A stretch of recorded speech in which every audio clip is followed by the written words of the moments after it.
સ્વાધ્યાયનો 12મો દાખલો. એક ઓરડાની છત પર 2 મીટર લાંબી દોરી વડે 0.1 કિલોગ્રામ દળના લટકાવેલા ગોળાને દોલિત કરવામાં આવે છે. મધ્યમ સ્થાને ગોળાની ઝડપ 1 મીટર પર સેકન્ડ છે. જ્યાં આપણે જોઈ શકીએ છીએ મધ્યમ સ્થાન જે છે એ બિંદુ છે, ત્યાં ઝડપ જે છે 1 મીટર પર સેકન્ડ. હવે ગોળો જ્યારે તેના કોઈ એક અંત્ય સ્થાન એટલે કે અંતિમ સ્થાન કે જ્યાં સુધી મહત્તમ ઊંચાઈ પહોંચશે, બરાબર, તેનો વેગ કેવો થઈ જશે? 0. તો બી શું બતાવે છે? પોઈન્ટ, તેનું અંત્ય સ્થાન એટલે કે ત્યાં આગળ વેગ એનો 0 થઈ જશે. અને તેના મધ્યમ સ્થાને હોય ત્યારે દોરીને કાપવામાં આવે તો ગોળાનો ગતિપથ કેવો હશે? તો જ્યારે એના અંતિમ સ્થાન એટલે કે બી બિંદુ સુધી પહોંચશે ત્યારે આપણે જો તેને કટ કરવામાં આવે તેની દોરી, બરોબર, તો લખીએ કે દોરીને જો કટ કરવામાં આવે બિંદુ બી આગળ, દોરીને કાપવામાં આવે તો બિંદુ બી આગળ વેગ જે છે એ 0 છે. વેગ 0 હોવાથી ગોળાના દળને લીધે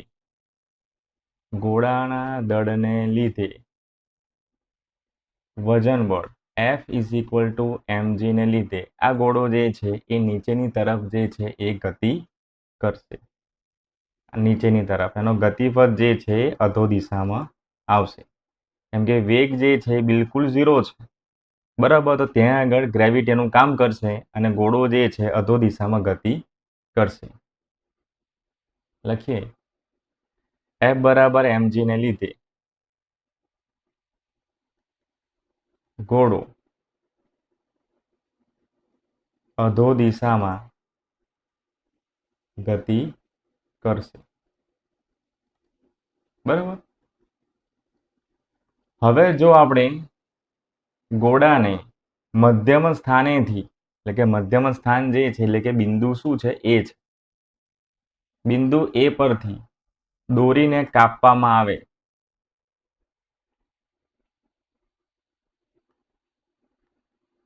આવે તો શું થાય? આપણે જાણીએ છીએ કે શરૂઆતનો વેગ જે છે કેટલો છે? તો v = 1 મીટર પર સેકન્ડ. જો દોરીને આપણે કાપીશું બિંદુ એ આગળ તો ગોળાનો વેગ હોવાથી એ આગળની તરફ સમક્ષ દિશામાં વેગ છે એટલે કે vx જે છે એ આપણને 1 મીટર પર vx જે છે 1 મીટર પર સેકન્ડ આપણને જોવા મળે છે, બરાબર. અને ગુરુત્વ પ્રવેગ અધો દિશામાં હોવાથી ગોળાની ગતિ જે છે એ આપણને પ્રક્ષિપ્ત પદાર્થની ગતિપથ આપણને જોવા મળશે. એટલે ગોળો જે છે એ આ રીતના એ બિંદુથી ગતિ કરીને એ નીચેની તરફ આવશે, બરાબર. તો લખીએ ગોળાનું ગતિપથ જે છે ગુરુત્વ પ્રવેગને લીધે પ્રક્ષિપ્ત ગતિ કરશે, બરાબર. પરવલયાકાર, કૌંસમાં લખીએ પરવલયાકાર ગતિ કરશે. સ્વાધ્યાયનો 13મો દાખલો કે 70 કિલોગ્રામ દળનો એક માણસ એક લિફ્ટમાં વજન કાંટા પર ઊભો છે. નીચેના દરેક કિસ્સામાં વજન કાંટા પરનું અવલોકન કેટલું હશે એ આપણે જોઈએ.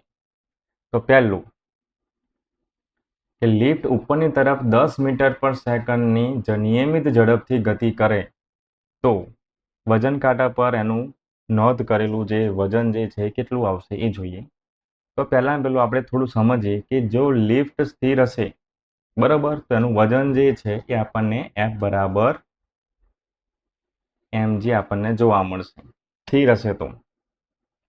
પણ પહેલા કિસ્સામાં શું કહ્યું છે કે લિફ્ટ જે છે એ ઉપરની તરફ નિયમિત ઝડપથી એટલે કે અચળ ઝડપથી જ્યારે ગતિ કરતી હોય એ અચળ ઝડપથી ઉપરની તરફ એટલે કે ઉધ્વ દિશામાં ગતિ કરે તો પ્રવેગ શૂન્ય જોવા મળશે. લિફ્ટનો જે પ્રવેગ જે છે એ આપણને શૂન્ય જોવા મળશે. બરાબર. એટલે વ્યક્તિ જે છે વજન કાંટા પર પોતાનું વજન જે છે એ કેટલું નોંધ કરશે તો W1 is equal two mg. એમ જે છે એ વ્યક્તિનું દળ છે અને g જે છે એ 10 મીટર પર સેકન્ડ સ્ક્વેર લઈ લઈએ તો 700 ન્યૂટન વજન બળ જે છે એ નોંધ કરશે. લિફ્ટ અચળ ઝડપથી ઉપરની તરફ ગતિ કરે છે એટલા માટે પ્રવેગ શૂન્ય થઈ જશે એટલે માત્ર વજન બળ જ કામ કરશે. હવે લિફ્ટ જે છે એ અધો દિશામાં 5 મીટર પર સેકન્ડ સ્ક્વેરના નિયમિત પ્રવેગથી ગતિ કરે તો શું થાય? બરાબર. તો લિફ્ટ 5 મીટર પર સેકન્ડ સ્ક્વેરના પ્રવેગથી અધો દિશામાં ગતિ કરે તો શું થાય? આપણે જાણીએ છીએ કે વજન બળ જે છે એ નીચેની તરફ લાગશે. લિફ્ટનો પ્રવેગ જે છે એ નીચેની તરફ 5 મીટર પર સેકન્ડ સ્ક્વેરનો છે. બરાબર. તો આભાસી બળ જે છે લખીએ આભાસી બળ જે છે F is equal two ma એ ગતિની વિરુદ્ધ દિશામાં લાગશે એટલે કે ઉપરની તરફ લાગશે. બરાબર. તો આભાસી બળને લીધે શું થશે? તો ઇક્વેશન જે છે પરિણામી બળ આભાસી બળને લીધે શું થશે? પરિણામી બળ આપણને F is equal two mg નીચેની તરફ અને ઉપરની તરફ જે છે આભાસી બળ એટલે કે બંનેનું શું જોવા મળશે? આપણને તફાવત જોવા મળશે. બરાબર. તો આપણને mg માઇનસ ma એમને આપણે કોમન કાઢીએ તો g માઇનસ a તો 70 કિલોગ્રામ દળ છે. ગુરુત્વ પ્રવેગ 10. લિફ્ટનો પ્રવેગ જે છે 5 મીટર પર સેકન્ડ સ્ક્વેર જે આભાસી છે ઉપરની તરફ લાગશે આભાસી બળ તેનો પ્રવેગ છે 5. તો આપણો આન્સર આવશે 350 ન્યૂટન એટલે કે W2 જે છે એ 350 ન્યૂટનનું વજન જે છે એ વજન કાંટો નોંધ કરીને બતાવશે. બરાબર. ત્રીજો પ્રશ્ન આપણો એવો છે કે લિફ્ટ ઉધ્વ દિશામાં 5 મીટર પર સેકન્ડના નિયમિત પ્રવેગથી ગતિ કરે તો શું થાય? હવે લિફ્ટ જે છે એ ઉપરની તરફ ગતિ કરે છે તો આભાસી બળ ક્યાં લાગશે? નીચેની તરફ. હવે વજન બળ જે છે એ નીચેની તરફ લાગુ પડશે. લિફ્ટનો પ્રવેગ જે છે એ 5 મીટર પર સેકન્ડ સ્ક્વેર ઉપરની તરફ છે તો આભાસી બળ ક્યાં લાગશે? તો નીચેની તરફ. બરાબર. તો લખીએ આગળ આભાસી બળ F is equal two ma જે નીચેની તરફ લાગશે તો વજન બળ જે છે એની અંદર વધારો થોડો જોવા મળશે ma જેટલો.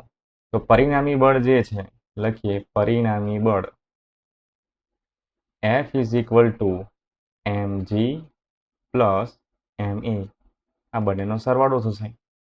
એમને કોમન કાઢીએ તો g પ્લસ a 70 કિલોગ્રામ 10 વત્તા 5 તો પરિણામી બળ જે છે એ આપણને 1050 ન્યૂટન જોવા મળશે. ચોથો મુદ્દો શું છે કે લિફ્ટની યંત્ર રચના નિષ્ફળ જાય છે અને લિફ્ટ જે છે એ તૂટી જાય છે અને ગુરુત્વાકર્ષણની અસર હેઠળ નીચેની તરફ ગતિ કરે છે તો શું થાય?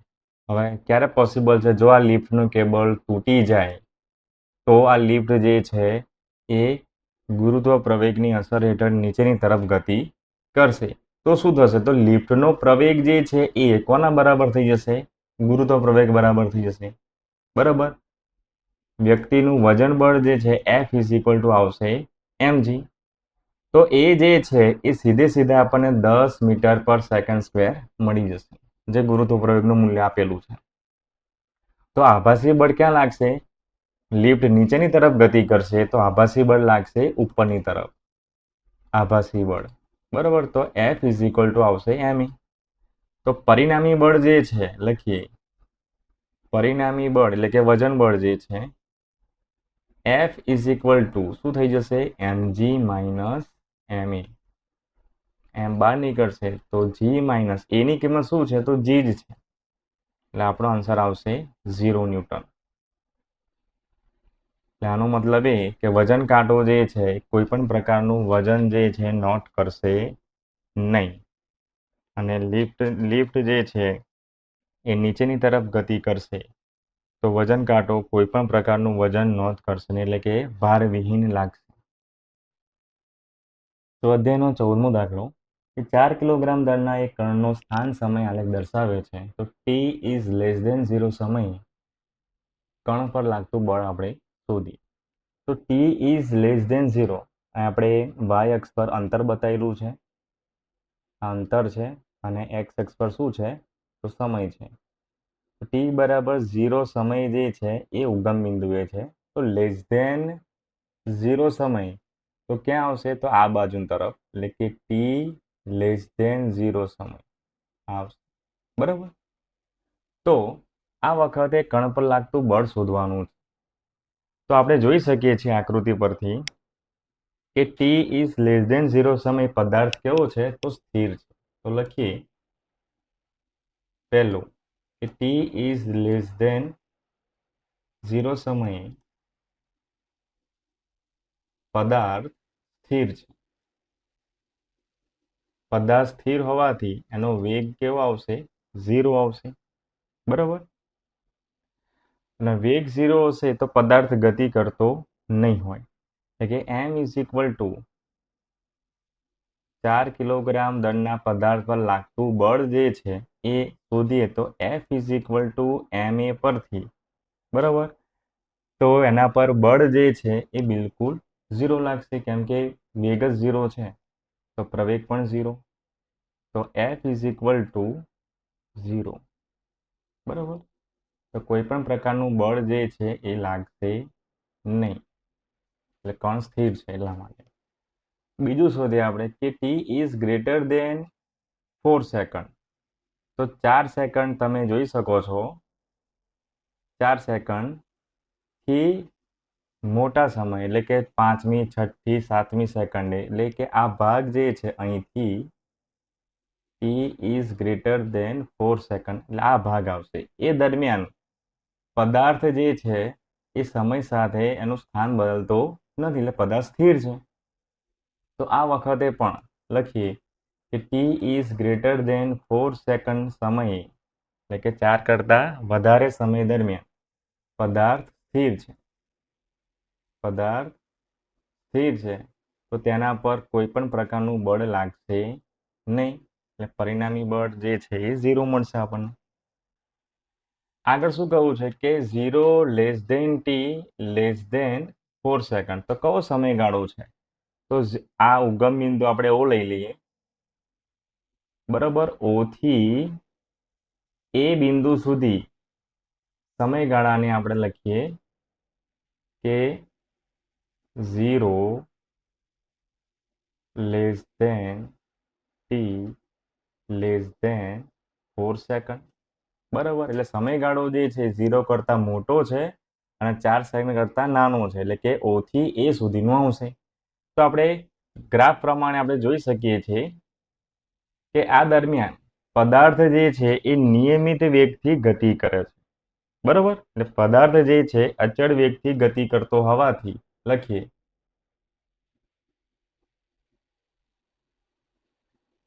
ત્રીજું કે 0 less than t less than 4 second માટે પદાર્થ અચળ વેગથી ગતિ કરે છે.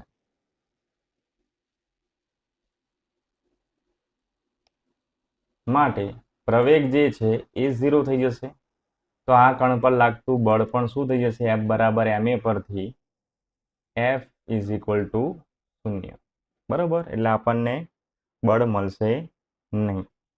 આગળ શોધવાનું શું કહ્યું છે આપણને કે t બરાબર 0 અને t બરાબર 4 સમયે એટલે કે સેકન્ડ સમયે આઘાત શોધવાનું છે એટલે કે બળનો આઘાત બરાબર. તો શોધીએ આપણે t બરાબર 0 સમય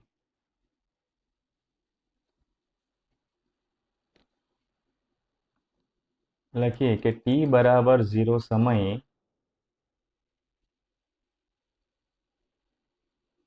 આઘાત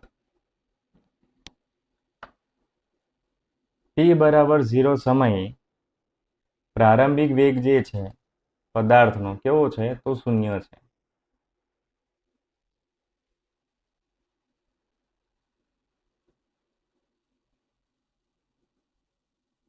શૂન્ય છે તો v0 બરાબર 0 લઈએ. t બરાબર 0 સમય બાદ પદાર્થનો વેગ જે છે એ આપણને અચળ જોવા મળશે અને એ કેટલો જોવા મળશે તો ગ્રાફની અંદર આપણે શોધી શકીએ. બરાબર, t બરાબર 0 સમય પછી.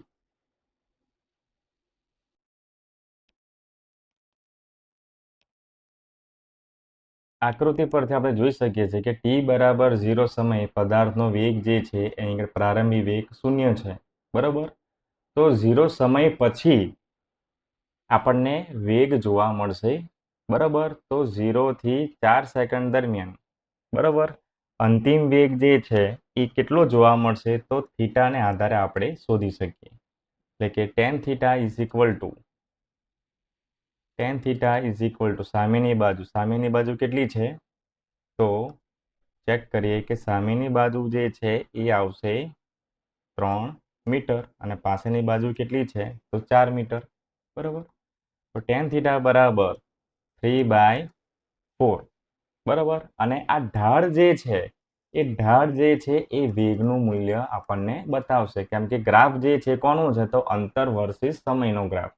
ઢાળનું મૂલ્ય આપણને વેગ બતાવશે તો વેગ જે છે એ આપણને મળશે 3/4 મીટર પર સેકન્ડ. બરાબર, તો અંતિમ વેગ આપણને મળી ગયો 3/4. પ્રારંભિક વેગ કેટલો છે તો 0 છે.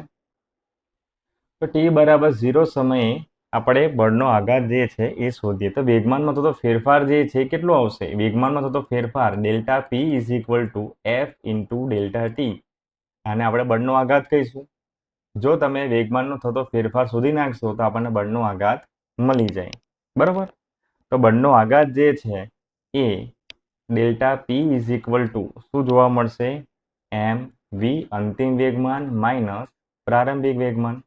બરાબર, તો અંતિમ વેગમાનમાંથી આપણે શું કરીએ કિંમતો મૂકીએ, એમને કોમન કાઢીએ તો અંતિમ વેગ v માઇનસ v0. દળ કેટલું હતું તો 4. અંતિમ વેગ કેટલો છે તો 3/4. પ્રારંભિક વેગ 0 છે તો આપણને કિંમત શું મળી? બળનો આઘાત એ મળે છે આપણને 3. બરાબર, એનો એકમ શું આવશે તો કિલોગ્રામ મીટર પર સેકન્ડ. એટલે બળનો આઘાત આપણને t બરાબર 0 સમયે કેટલું મળે છે? 3 કિલોગ્રામ મીટર પર સેકન્ડ. હવે આપણે જોઈએ કે ચોથી સેકન્ડે આપણને વેગ કેટલો મળશે? ચોથી સેકન્ડ ક્યાં આગળ આવશે તો અહીં આગળ t બરાબર 4 સેકન્ડ છે. તો t બરાબર 4 સેકન્ડે જ્યારે તમે ગણતરી કરશો તો પ્રારંભિક વેગ કેટલો આવશે?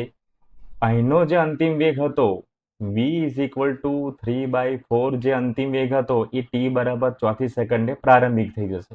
બરાબર, એના પછીના સમયગાળા દરમિયાન અંતિમ વેગ કેવો જોવા મળશે? 0. બરાબર, તો હવે આપણે ગણતરી કરીએ કે t બરાબર ચોથી સેકન્ડે t બરાબર 4 સેકન્ડે બળનો આઘાત શોધી. બળનો આઘાત એ શું છે તો ડેલ્ટા p નો ફેરફાર. તો શું આવશે? અંતિમ વેગમાન માઇનસ પ્રારંભિક વેગમાન mv0.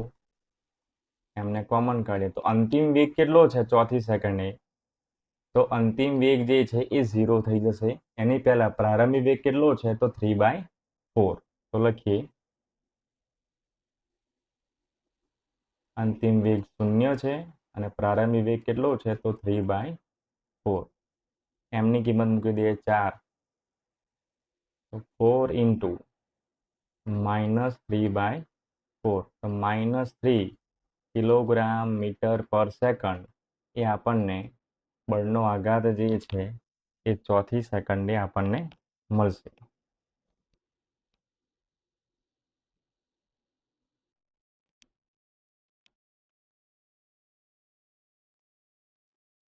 સ્વાધ્યાયનો 15મો દાખલો 10 કિલોગ્રામ અને 20 કિલોગ્રામ દળ ધરાવતા બે પદાર્થો એ અને બી ને લીસથી સમક્ષિતિજ સપાટી પર રાખી એક હલકી દોરીના છેડાઓ સાથે બાંધેલ છે. બરાબર. તો F ઇઝ ઇક્વલ ટુ 600 ન્યૂટનનું એક સમક્ષિતિજ બળ એ પર લગાડીએ, પછી આપણે બી પર લગાડવાનું છે અને દરેક કિસ્સામાં દોરીમાં ઉદ્ભવતું તણાવ બળ આપણે શોધીએ. તો બ્લોક એ જે છે એ કેટલા કિલોગ્રામ છે? તો 10 કિલોગ્રામ છે. તો લખીએ એ જે બ્લોક જે છે એનું દળ જે છે M1 બરાબર 10 કિલોગ્રામ.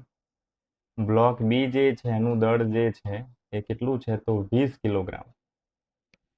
હવે આપણે એ બ્લોક પર સમક્ષિતિજ દિશા પર બળ લગાડીશું અને બળ જે છે એનું મૂલ્ય F is equal to 600 newton બળ લગાડી.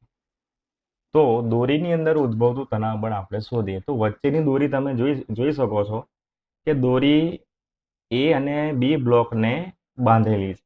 તો દોરીની અંદર ઉદ્ભવતું તણાવ બળ સરખું જ રહેશે, તે બદલાશે નહીં. તો કેવી રીતના આવશે? તો પહેલાં પેલું કે એફ જે છે 600 ન્યૂટનનું બળ લગાડવાથી આખું તંત્ર જે છે એ અને બીનું એ ગતિ કરશે. તો કેટલા પ્રવેગથી ગતિ કરશે એ પહેલાં આપણે શોધી નાખીએ. તો આખું તંત્ર જે છે એ જેટલા પ્રવેગથી ગતિ કરશે. તો F is equal to M A પરથી એને કરતા બનાવીએ આપણે તો a is equal to F by અહીં એમ શું આવશે? તો બંને બ્લોકનું દળનો સરવાળો આવશે. તો M1 પ્લસ M2, કેમ કે આખું તંત્ર ગતિ કરતું હોવાથી. તો F is equal to 600 newton divide by 10 વત્તા 20 એટલે 30 કિલોગ્રામ. એટલે પ્રવેગ જે છે આપણને કેટલો જોવા મળશે? તો પ્રવેગની કિંમત જે છે આપણને 20 મીટર પર સેકન્ડ સ્ક્વેર જોવા મળશે. એટલે આખું તંત્ર જે છે એ 20 મીટર પર સેકન્ડ સ્ક્વેરના પ્રવેગથી આ તરફ ગતિ કરશે. બરાબર. તો દોરીની અંદર ઉદ્ભવતું તણાવ બળ આખું તંત્ર જો એ જેટલા પ્રવેગથી ગતિ કરતું હોય અને પ્રવેગ કેટલો છે? તો 20 મીટર પર સેકન્ડ સ્ક્વેર. તો આભાસી બળ ક્યાં લાગશે? તો આભાસી બળ જે છે એ પાછળની તરફ લાગશે. તો દોરીની અંદર ઉદ્ભવતું તણાવ બળ શોધવાનું હોવાથી તો ટી જે છે એ કોના બરાબર થઈ જશે? કોના બરાબર થઈ જશે? તો લખીએ કે ટી ઇઝ ઇક્વલ ટુ આભાસી બળ બરાબર એટલે કે એમ એ બરાબર થઈ જશે. તો કોણ છે? એમ શું છે? તો બીજા બ્લોકનું દળ.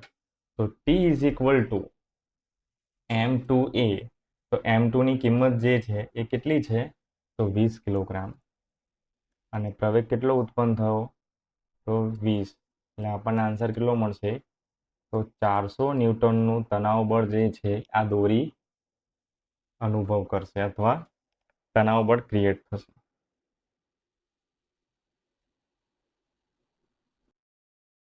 હવે આપણે બ્લોક બી પર F ઇઝ ઇક્વલ ટુ 600 ન્યૂટનનું બળ લગાડીએ અને દોરીની અંદર ઉદ્ભવતું તણાવ બળ આપણે શોધીએ. બરાબર. તો આખું તંત્ર જે છે એ જેટલા પ્રવેગથી 20 metre per second સ્ક્વેરના પ્રવેગથી positive x અક્ષ તરફ ગતિ કરશે. તો આભાસી બળ ક્યાં લાગશે? તો આભાસી બળ જે છે વિરુદ્ધ દિશામાં લાગશે. તો દોરીની અંદર ઉદ્ભવતું તણાવ બળ શોધવાનું છે આપણે. તો આ ટી શોધીએ. આભાસી બળ લાગશે MA. માત્ર આપણે બ્લોક એને પર ફોકસ કરીશું. તો આભાસી બળને લીધે તણાવ બળ જે છે એ કોના બરાબર થઈ જશે? તો M1A બરાબર થઈ જશે. તો તણાવ બળની જે વેલ્યુ જે છે એ કેટલી આવશે? તો 10 ગુણ્યા 20 એટલે 200 ન્યૂટનનું તણાવ બળ જે છે બરાબર દોરીની અંદર ઉત્પન્ન થશે. એટલે કે દોરી માત્ર ને માત્ર M1 બ્લોકને ખેંચતી હોય તેવું આપણને લાગશે. બરાબર. એટલે દોરીની અંદર ઉદ્ભવતું તણાવ બળ 200 ન્યૂટન છે. સ્વાધ્યાયનો 16મો દાખલો કે 8 કિલોગ્રામ અને 12 કિલોગ્રામ દળના બે પદાર્થો ઘર્ષણ રહિત ગરગડી પરથી પસાર થતી એક ખેંચાય નહીં તેવી દોરીના એક એક છેડે બાંધેલ છે. આ દળોને છોડી દેવામાં આવે તો તેમનો પ્રવેગ અને દોરીમાંનું તણાવ શોધો. તો પહેલું 8 કિલોગ્રામનો અને 12 કિલોગ્રામનો જે પદાર્થ જે છે એ આ રીતે બાંધેલો છે. M1 જે છે એ લખી દઈએ આપણે 8 કિલોગ્રામ અને M2 જે છે કેટલા છે તો 12 કિલોગ્રામ. આપણે જોઈ શકીએ છીએ કે વધારે વજન હશે 12 કિલોગ્રામ તો એ નીચેની તરફ ગતિ કરશે અને 8 કિલોગ્રામ ઓછું વજન હોવાથી એ ઉપરની તરફ ગતિ કરશે. બરાબર. તો તંત્રનો પ્રવેગ જે છે એ જોવા મળશે. બરાબર. તેની ગણતરી કરીએ આપણે. સૌપ્રથમ કે M દળનો બ્લોક જે છે M1 જે ઉપરની તરફ ગતિ કરશે તો આપણે દોરીએ કે M1 જે બ્લોક જે છે એના પર લાગતા બળો. તો વજન બળ ક્યાં આવશે તો નીચેની તરફ આવશે. M1 જે બ્લોક જે છે એ ઉપરની તરફ એ જેટલા પ્રવેગથી ગતિ કરશે તો આભાસી બળ ક્યાં લાગશે તો આભાસી બળ જે છે એ નીચેની તરફ લાગશે. તો નામ આપી દે MA, નામ આપી દે M1. બરાબર. અને દોરીની અંદર ઉદ્ભવતું જે તણાવ બળ જે છે એ કેટલું આવશે તો T. બરાબર. તો હવે આપણે જે કે બળો લાગે છે એ બધા બળોનો આપણે સરવાળો કરીએ. બંને પદાર્થો ગતિમાં હોવાથી લખીએ M1 અને M2 ગતિમાં હોવાથી પ્રવેગ સરખો જોવા મળશે. તો M1 પર લાગતું પરિણામી બળ આપણે ચેક કરીએ તો તણાવ બળ ઉપરની દિશામાં હોવાથી આપણે T લઈ લઈએ અને નીચેની તરફ આવે છે વજન બળ અને આભાસી બળ M1A is equal to 0.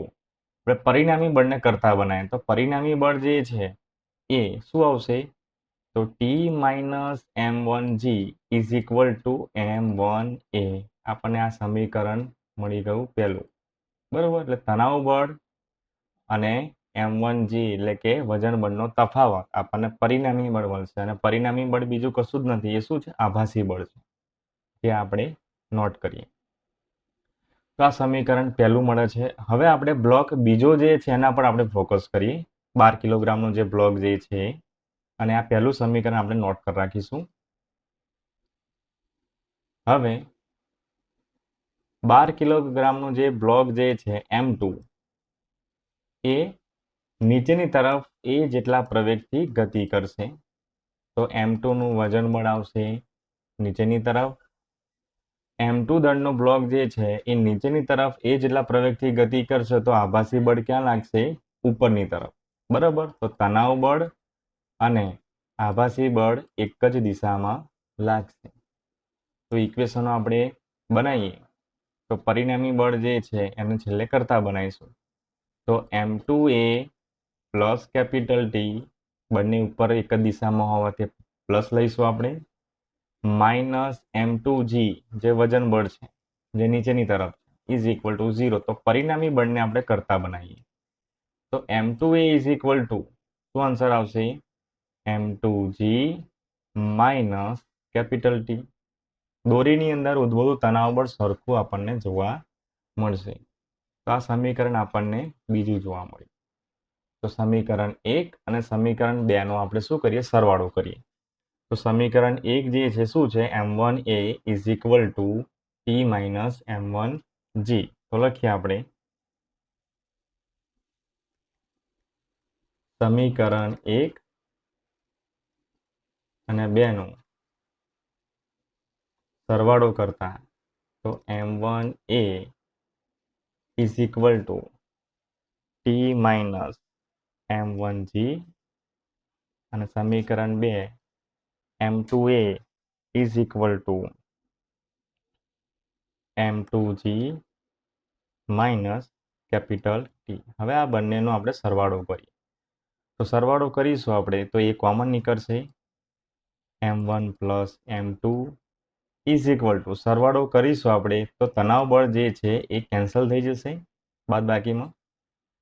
Answer આવશે M2G માઇનસ M1G. હવે આપણે પ્રવેગને કરતા બનાવીએ તો A is equal to m2g minus m1g divide by m1 plus m2.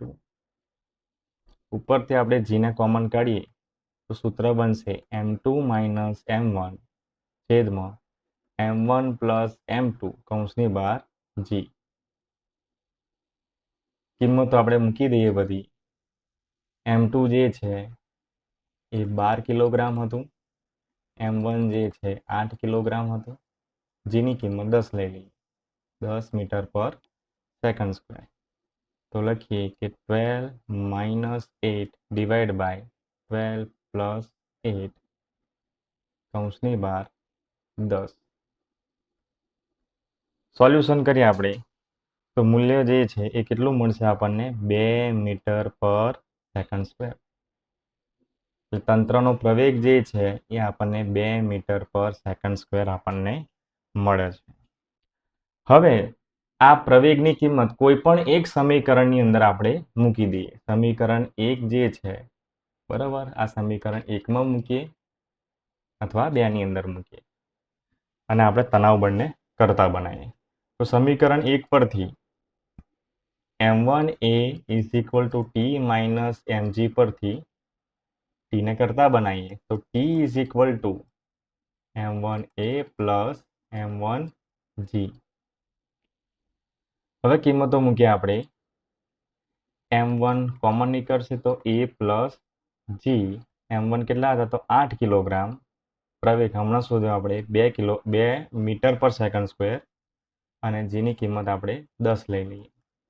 તો દોરીની અંદર ઉદ્ભવતું તણાવ બળ જે છે એ આપણને 96 ન્યૂટન જોવા મળશે. બરાબર. હવે આકૃતિમાં આપણે પાછા જઈએ અને જો આકૃતિની અંદર જોઈ શકીએ કે પ્રવેગ જે છે બરાબર એ આપણને a is equal to 2 metre per second square જોવા મળશે અને દોરીની અંદર ઉદ્ભવતું તણાવ બળ જે છે એ કેટલું જોવા મળશે 96 ન્યૂટન.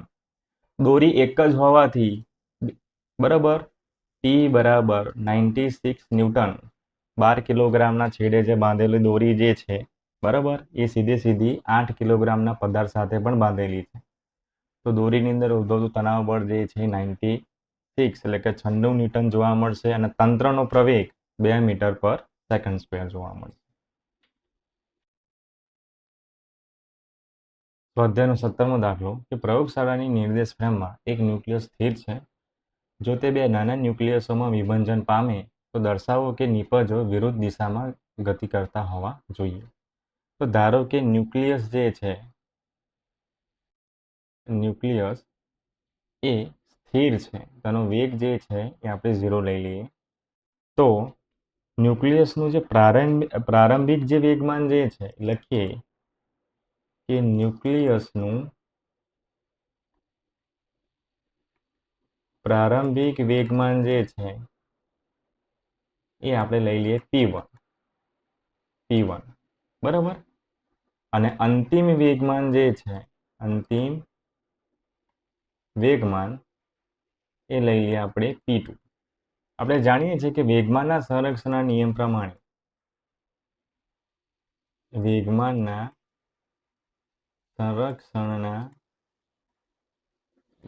પ્રમાણે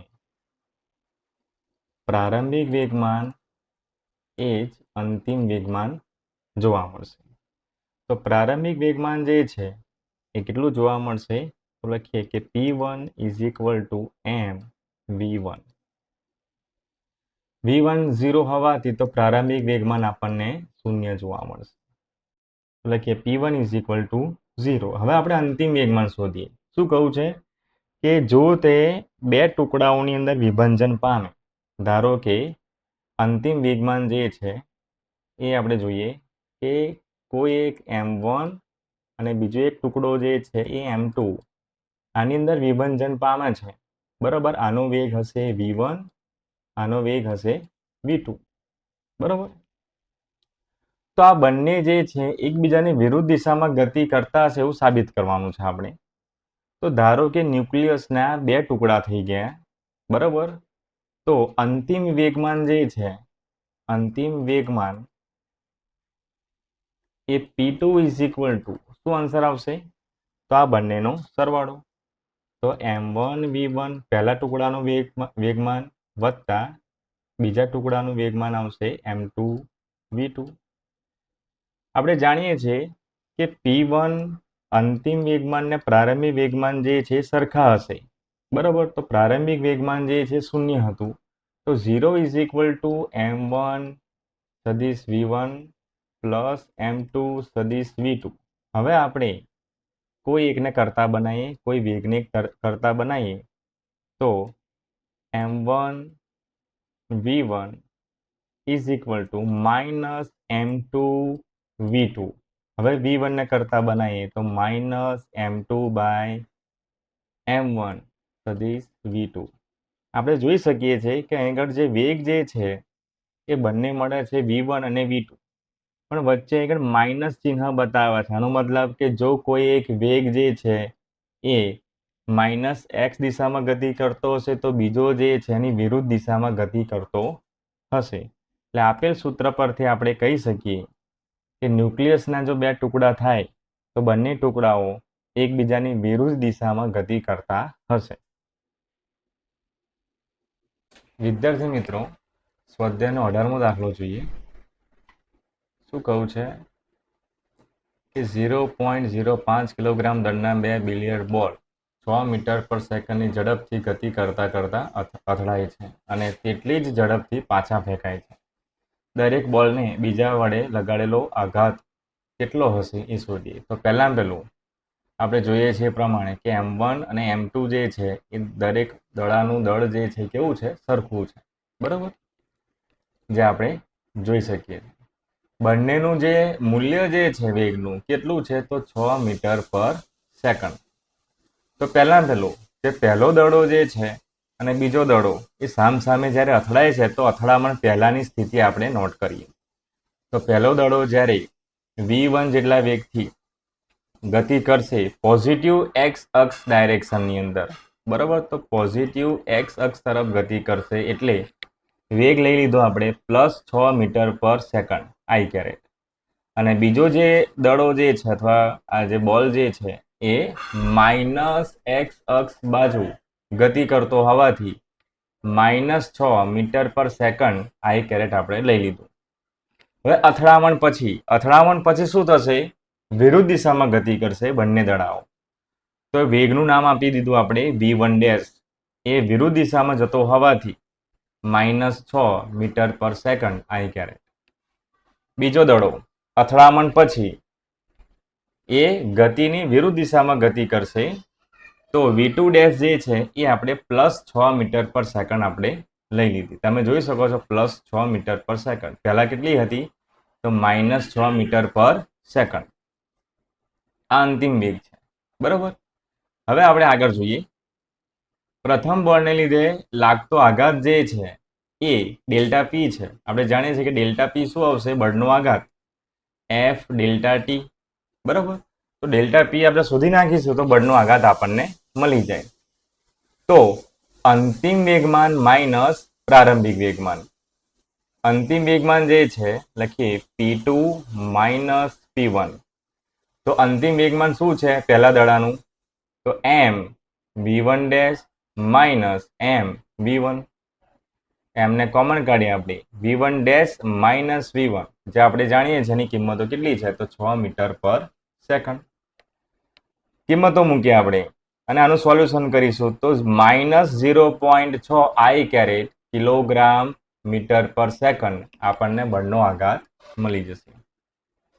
આવી જ રીતે આપણે બીજા બોલ પર બળનો આઘાત આપણે શોધીએ. તો બીજા બોલ પર બળનો આઘાત જે છે એ ડેલ્ટા P2 આધારે આપણે શોધી શકીશું, બરાબર.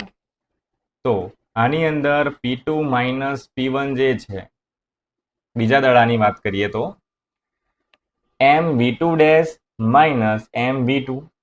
કિંમતો મૂક્યા આપણે તો આપણો આન્સર આવશે +0.6 આઈ caret kilogram metre per second. તો છેલ્લે તારણ શું નીકળે છે કે બંને બોલ પર આઘાતનું મૂલ્ય સરખું જોવા મળે છે. મૂલ્ય સરખું મળે છે, પરંતુ વિરુદ્ધ દિશામાં, એકબીજાની વિરુદ્ધ દિશામાં જોવા મળશે અને મૂલ્ય જે છે એ આપણને સરખું જોવા મળશે. તો મૂલ્ય બીજા અને પહેલા માટે કેટલું છે? 0.6. પ્રથમ માટે પણ કેટલું છે? તો 0.6. માઇનસ શું બતાવે છે? એકબીજાની વિરુદ્ધ દિશામાં છે.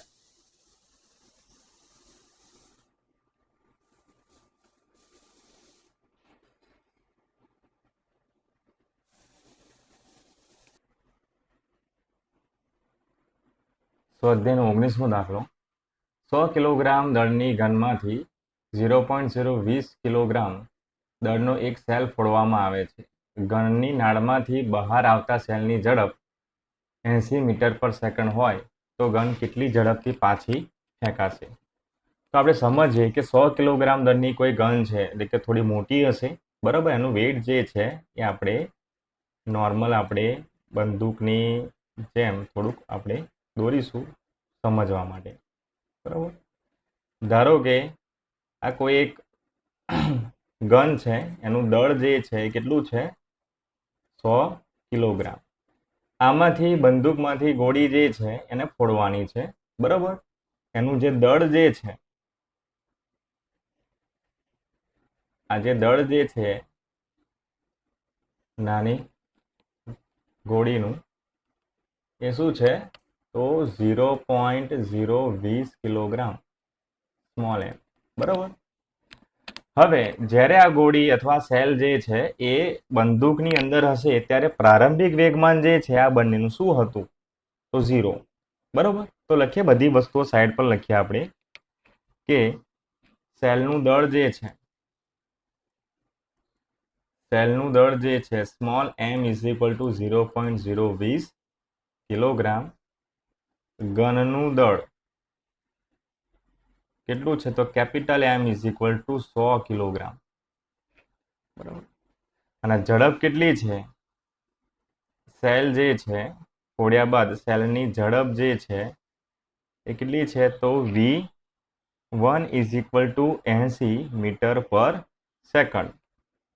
અને ઘનની ઝડપ જે છે આપણે શોધવાની છે, જે નામ આપી દઈએ આપણે v2, ક્વેશ્ચન માર્ક, બરાબર.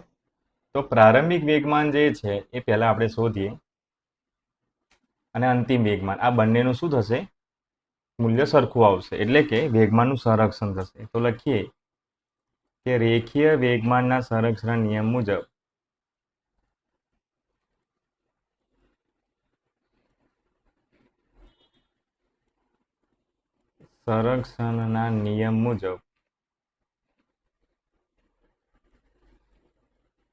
નિયમ મુજબ તંત્રનું પ્રારંભિક વેગમાન p1 ઇઝ ઇક્વલ ટુ તંત્રનું અંતિમ વેગમાન, બરાબર. આ બંનેનું મૂલ્ય કેવું આવશે? સરખું. આપણે જો મૂલ્યની વાત કરીએ તો આપણે માત્ર મૂલ્ય પર ફોકસ કરીશું. તો પ્રારંભિક વેગમાન જે છે એ અંતિમ વેગમાન બરાબર થઈ જાય. તો આ બંદૂકની જે આ ગન જે છે એમાંથી સેલ ફોડ્યા પહેલા પ્રારંભિક વેગમાન કેટલું હતું? તો 0 હતું. તંત્રનું પ્રારંભિક વેગમાન, બરાબર. ગણતરી કરી આપણે કે પ્રારંભિક વેગમાન જે છે એ 0 હતું. લખીએ capital M plus small m into v, બરાબર. બંને સ્થિર હતા એટલે કે આ વેગ કેવો હતો? 0 હતો. એટલે આ વખતનું વેગમાન આપણને 0 જોવા મળશે. હવે અંતિમ વેગમાન જે છે એ શું આવશે?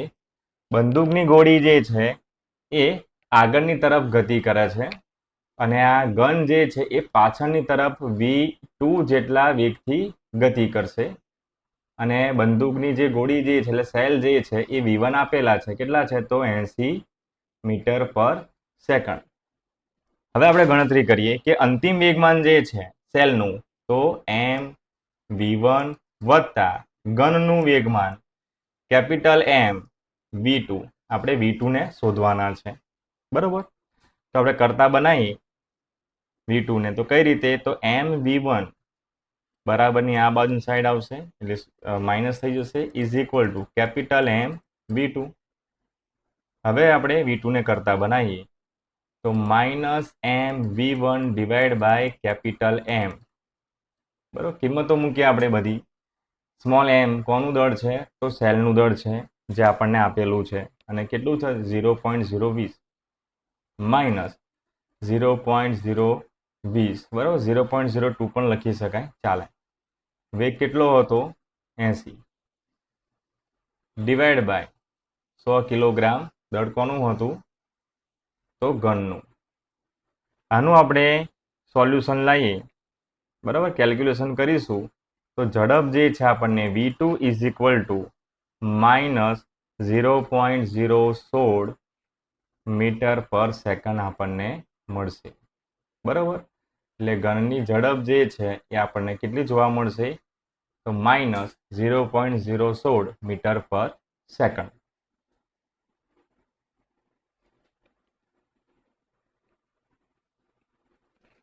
સ્વાધ્યાયનો 20મો દાખલો, એક બેટ્સમેન એક બોલનું તેની 54 કિલોમીટર પ્રતિ કલાકની પ્રારંભિક ઝડપમાં બદલાવ લાવ્યા સિવાય 45 ડિગ્રીના કોણ જેટલું આવર્તન કરે છે.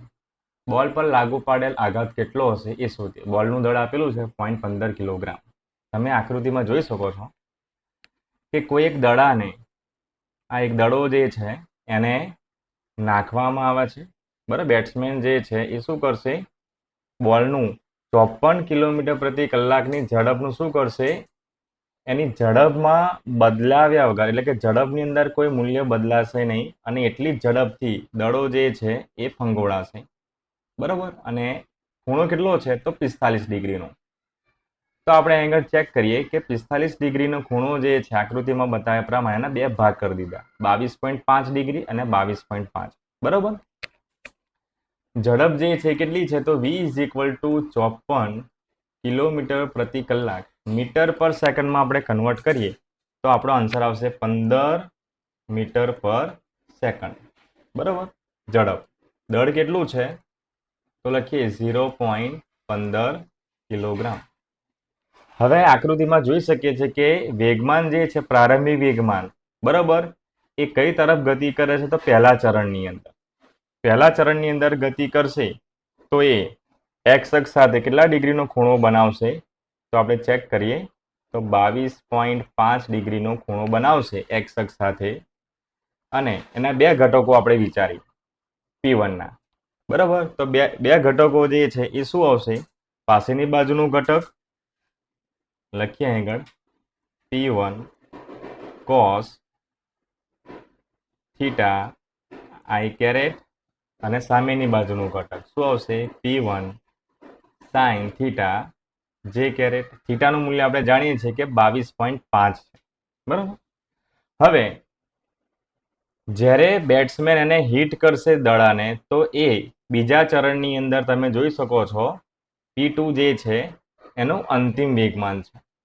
તો એ પણ એક્સ અક્ષ સાથે કેટલા ડિગ્રીનો ખૂણો બનાવે છે, તો 22.5 ડિગ્રીનો. તો આ P2 નું જે બે ઘટકો જે છે, પાસેની બાજુનું ઘટક શું આવશે આગળ, P2 cos theta I caret, પણ કેવા આવશે આગળ, માઇનસ. બરોબર, સામેની બાજુનો ઘટક આપણે લઈ લઈએ તો સામેની બાજુનું ઘટક જે છે એ શું આવશે, y અક્ષ પર P2 sin theta J caret positive આવશે, બરોબર. તો આ ડેટા આપણી જોડ છે, આ બધા વેગમાનના જે ઘટકો જે છે આપણી જોડ છે. તો આપણે હવે પ્રારંભિક વેગમાન અને અંતિમ વેગમાન આ બંનેનો આપણે શું કરીશું, તફાવત લઈ લઈશું, બરોબર. એટલે આપણને શું મળી જાય, બળનો આઘાત. તો લખીએ આપણે બોલ પર લાગુ પાડેલ આઘાત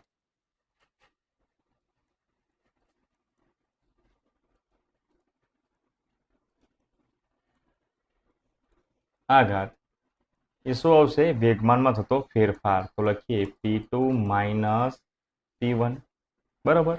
ચલો P2 ના બંને ઘટકો આપણે લખી દઈએ, અને P2 શું છે, તો અંતિમ વેગમાન જે આકૃતિમાં આપણે જોઈ શકીએ છીએ. કેટલા ઘટકો હતા? તો 2.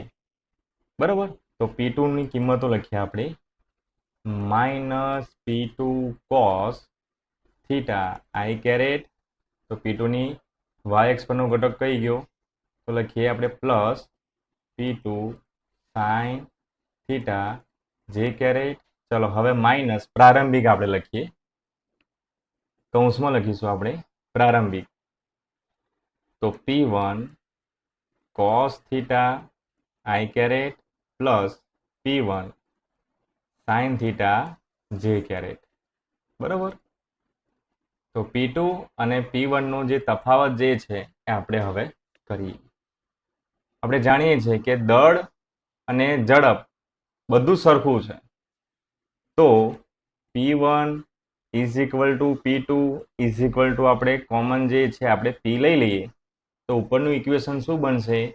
તો -P cos theta I caret plus P sin theta J caret minus, હવે આપણે કૌંસને છૂટો પાડીએ, P1 ની વેલ્યુ આપણે મૂકી દઈએ P cos theta I caret plus P, minus ને પ્લસ અહીં માઇનસ થઈ જશે. બરાબર. કૌંસ છોડીશું તો આ માઇનસ ને આપણે અંદર મલ્ટીપ્લાય કરીએ તો -P sin theta J caret. હવે જે સરખું અને ઓપોઝિટ હોય એ આપણે ઉડાડી દઈએ તો કિંમત જે છે આ કેન્સલ થઈ ગઈ. P sin theta J caret રહ્યું શું? તો -P cos theta I caret -P cos theta I caret. તો -2P cos theta I caret. બરાબર. એટલે આપણને ડેલ્ટા P જે છે એ શું મળે છે? -2P cos theta I caret. હવે વેગમાન આપણે શોધી નાખીએ અને cos થીટાની વેલ્યુ, થીટા કેટલો મૂકી દઈશું આપણે? 22.5 ડિગ્રી. બરાબર. નેચરલ કોસાઇનની અંદર તમારે કિંમત શોધવાની છે. cos 22.5 ડિગ્રીનું મૂલ્ય શું આવે? વેગમાન આપણે શોધીએ તો P is equal two mv. દળ કેટલું હતું? 0.15 કિલોગ્રામ. અને વેગ કેટલો હતો? તો વેગ જે છે કન્વર્ઝન કર્યો તો આપણે 54 કિલોમીટર પ્રતિ કલાકનું 15 મીટર પર સેકન્ડ. હવે આપણે કેલ્ક્યુલેશન કરીએ તો આપણો આન્સર આવશે આનો વેગમાનનો. તો P is equal to 2.25 kilogram metre per second. તો વેગમાન જે છે આપણે મૂકી દઈએ આની અંદર અને cos 22.5 ડિગ્રીનું મૂલ્ય મૂકી દઈએ. બરાબર. લખીએ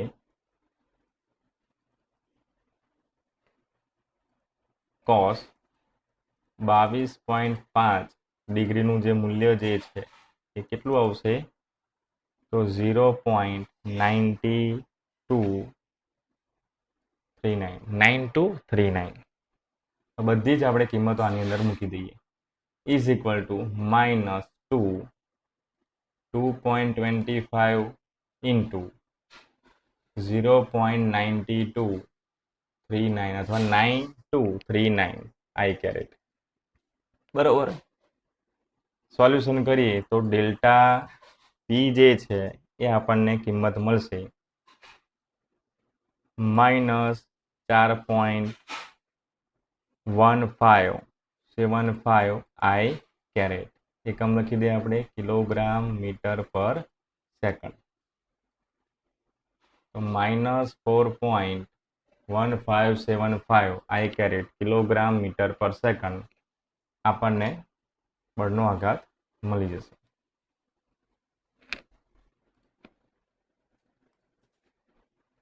સ્વાધ્યાયનો 21મો દાખલો જોઈએ.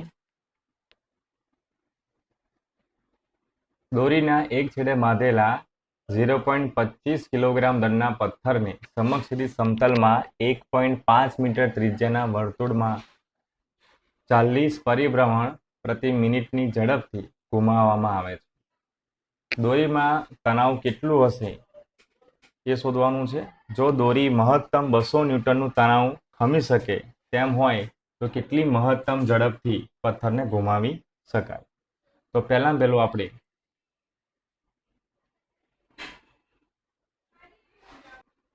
આકૃતિમાં તમે જોઈ શકો છો કોઈ એક પથ્થર જે છે જેની આમ ત્રિજ્યા દોરીની ત્રિજ્યા જે છે એટલે કે દોરીની લંબાઈ જે છે કેટલી છે તો 1.5 મીટર બરાબર.